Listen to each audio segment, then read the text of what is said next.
केंद्रीय शिक्षण मंत्री धर्मेंद्र प्रधान यांच्या राजीनाम्यानंतर काँग्रेसचे अमरावतीचे खासदार बळवंत वानखेडे यांनी महत्त्वाची प्रतिक्रिया दिली आहे. खासदार बळवंत वानखेडे म्हणाले की विद्यार्थ्यांच्या आंदोलनाला काँग्रेस पक्षाचा सुरुवातीपासूनच भक्कम पाठिंबा होता. लोकसभेतील विरोधी पक्षनेते राहुल गांधी यांच्या नेतृत्वाखाली संसदेत आणि रस्त्यावरही काँग्रेसने विद्यार्थ्यांच्या न्याय्य मागण्यासाठी संघर्ष केला. वानखेडे पुढे म्हणाले की विद्यार्थ्यांच्या आंदोलनाला अखेर मोठे यश मिळाले असून हा विद्यार्थी शक्तीचा एकजुटीचा विजय आहे.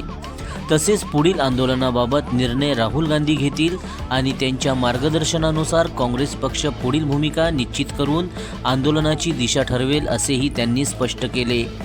जनसमर्थन न्यूज अमरावती.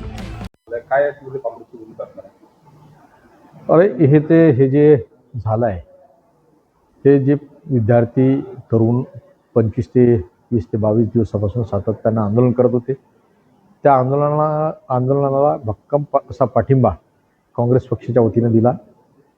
राहुलजी गांधी यांच्या नेतृत्वात संसदेत लढाई लढली, संसदेच्या बाहेर आणि रस्त्यावर सुद्धा लढाई लढली. हा खऱ्या अर्थानं विद्यार्थ्यांच्या जी काही आंदोलन आहे त्याला यश आहे. आमचा भक्कम असा पाठिंबा होता आणि आज धर्मेंद्र प्रधानांचा राजीनामा झाला. ही फार चांगली बाब झाली.